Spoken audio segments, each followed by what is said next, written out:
दुनिया की नई विश्व व्यवस्था ने कमोवेश एक ऐसे चौराहे पर भारत को लाकर खड़ा किया है जहां पर भारत की आर्थिक नीति और कूटनीति दोनों किस रूप में चलेगी, सबकी इसी पर नजर है। Well, why are we giving $21 million to India? They got a lot of money. They're one of the highest taxing countries in the world in terms of us. We can hardly get in there because their tariffs are so high. Bharat की विश्व नीति या कहें भारत की विदेश नीति, भारत की कूटनीति, भारत का व्यापारिक रिश्ता अंतर्राष्ट्रीय बाजार में किसके साथ किस तरीके से खड़ा होगा, शायद समूची दुनिया की नजर इस बात को लेकर है। और एक तरफ अमेरिका, एक तरफ रूस। बीते 70-80 बरस की कहानी तो यही रही है और शायद यह सवाल भारत के सामने भी मौजूदा वक्त में सबसे बड़ा है।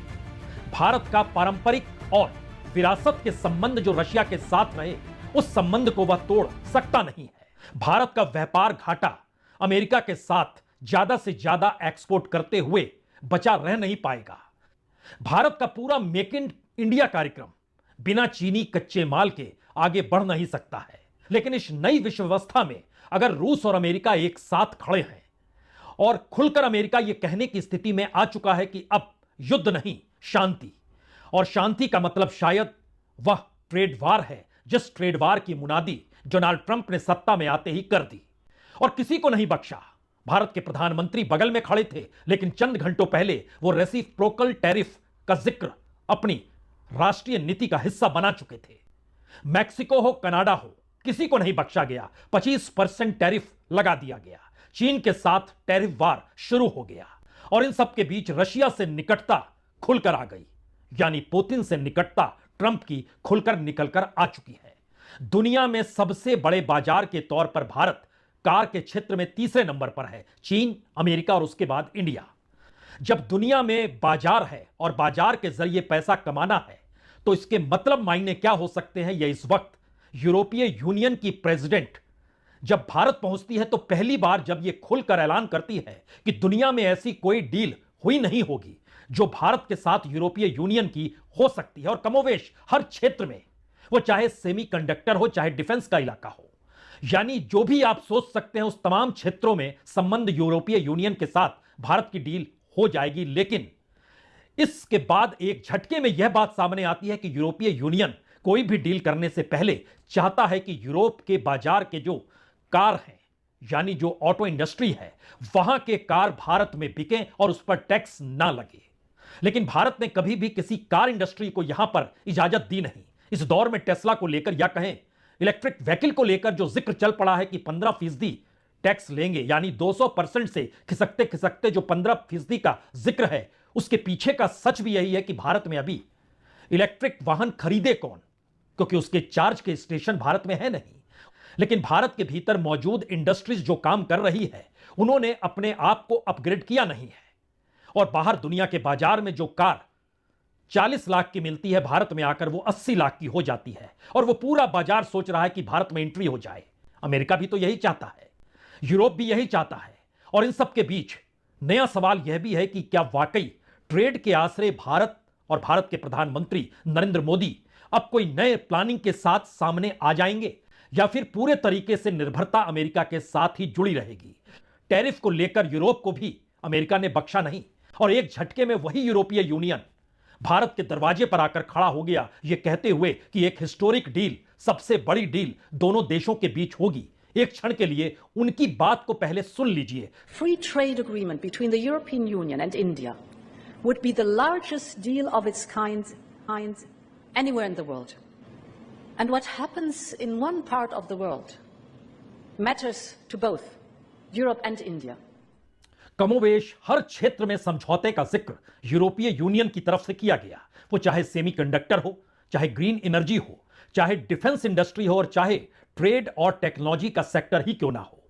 तो क्या वाकई यूरोपीय यूनियन के लिए भारत सबसे बड़ा बाजार है या फिर भारत अब उस पोजीशन में आकर खड़ा हो चला है जहां पर वह यूरोपीय यूनियन के साथ नए समझौते को कर सके, जहां पर अमेरिका जिस दिशा से टैरिफ को बढ़ा रहा है और भारत के साथ भी रेसिप्रोकल का जिक्र कर रहा है, यानी जितना टैरिफ आप लगाते हैं उतना ही हम लगाएंगे, यानी एक साल में तकरीबन 3.5 लाख करोड़ का जो मुनाफा भारत को हो रहा था वह एक झटके में साफ हो जाएगा। क्योंकि रूस इस दौर में अमेरिका के साथ कैसे किस तरीके से खड़ा हो जाएगा यह ट्रंप ने इंडिकेशंस दे दिए हैं। रास्ता अमेरिका का है तो दूसरा रास्ता चीन का भी है।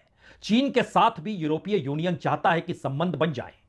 चीन के साथ अमेरिका के आने वाले वक्त में संबंध कैसे होंगे, लेकिन अगला सवाल फिर वही है। अगर इस दौर में सबसे महत्वपूर्ण बाजार, व्यापार और दुनिया में कब्जा किए हुए राष्ट्राध्यक्षों की थ्योरी अब सिर्फ और सिर्फ डॉलर बनाने और कमाने की दिशा में जा चुकी है, तो कोई भी यह पूछ सकता है कि भारत को भी जो 30% फ्री में कच्चा तेल युद्ध के वक्त अमेरिका की पाबंदियों के बावजूद रूस दे रहा था, क्या उसकी वसूली आने वाले वक्त में रूस भी करेगा? तो जो आर्थिक बाजार भारत और रूस के बीच, भारत और मिडिल ईस्ट के बीच, भारत के संबंध जो ईरान के साथ और चीन के साथ, उसके भीतर क्या अमेरिका की डिप्लोमेसी चलेगी या अमेरिका की मार्केट इकोनॉमी को लेकर डिक्टेटरशिप चलेगी? इस पोजीशन में भारत का प्लान क्या होगा? लेकिन उससे पहले जरा समझना होगा कि आखिर चीन भारत के मेक इन इंडिया को आगे बढ़ाता है। मेक इन इंडिया का मतलब है कि यहां पर जो भी कैपिटल गुड्स है, जो भी इंटरमीडिएट गुड्स है, जो भी रॉ मटेरियल है, वो ऑटो कंपोनेंट के क्षेत्र में हो, इलेक्ट्रिक पार्ट्स के क्षेत्र में हो, मोबाइल फोन के कंपोनेंट के क्षेत्र में हो, कमोवेश सब कुछ चीन से आता है। इसीलिए चीन के साथ अगर दोनों देशों के संबंध एक्सपोर्ट और इंपोर्ट के मद्देनजर भी देखिएगा तो आपको हैरत होनी नहीं चाहिए। चीन के साथ हर बरस 7 से 8 लाख करोड़ का घाटा भारत को होता है। लेकिन अब अगला सवाल यह भी है कि अगर अमेरिका के साथ रिश्तों के अलावे कोई रास्ता नहीं है तो भारत में इस दौर में जब भारत की इकोनॉमी डामाडोल है, भारत का मैन्युफैक्चरिंग सेक्टर डामाडोल है, भारत का कोर सेक्टर, उसकी विकास दर डामाडोल है और कमोवेश हर क्षेत्र में भारत इस दौर में अपनी विकास दर को लेकर चिंतित है, तो ऐसे में सिर्फ एक एग्रीकल्चर का फील्ड है जहां भारत तेजी से ग्रोथ कर रहा है और उस एग्रीकल्चर के फील्ड में भी अमेरिका दखल देना चाहता है। वो चाहता है कि टैरिफ के जाल में कृषि भी आ जाए, यानी अमेरिका की रुचि है कि भारत खेती के सामानों पर भी टैरिफ को कम करे जिससे अमेरिकी माल भारत आ पाए, यानी बाइलेटरल ट्रेड एग्रीकल्चर की बातचीत अमेरिका शुरू करना चाहता है।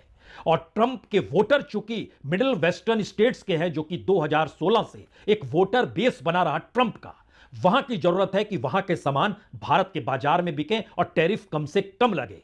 और भारत ने हालांकि अपने बजट में कई प्रोडक्ट्स को लेकर कस्टम ड्यूटी कम भी की, लेकिन सवाल है कि एग्रीकल्चर के क्षेत्र में भारत ने कभी समझौता किया नहीं। के बाद अगला सवाल यह भी होगा, न्यू वर्ल्ड ऑर्डर में डेमोक्रेसी बची या सिर्फ ट्रेड बचा, मार्केट बचा, डॉलर बचा, पूंजी बची? तो दुनिया इस वक्त पूंजीपतियों के कब्जे में है। पैसे से पैसा, डॉलर से डॉलर और शायद इकोनॉमिक एस्पेक्ट में कैसे ताकत के साथ खड़ा हुआ जाए, यही वो एकमात्र रास्ता है। इस रास्ते भारत चलेगा या नहीं चलेगा, यही सवाल भारत के लिए भी महत्वपूर्ण है, क्योंकि दुनिया में दूसरी बड़ी आबादी को भारत लेकर चल तो रहा है, लेकिन दुनिया में पहली बड़ी आबादी जो भारत में गरीबों की है, भूख की है, असमानता की है, बेरोजगारी की है, उसमें भारत शायद पहले नंबर पर है। सवाल है उसके समाधान का रास्ता या फिर चंद कॉरपोरेट के जरिए भारत के नेटवर्थ को बढ़ाकर इस देश में प्रति व्यक्ति आय उसी हिसाब से बढ़ा हुआ दिखा दिया जाए और बावजूद इसके 5 किलो अनाज को बढ़ाकर 10 किलो अनाज कर दिया जाए। प्लान क्या है, इंतजार थोड़ा करना होगा। बहुत बहुत शुक्रिया, बहुत बहुत शुक्रिया।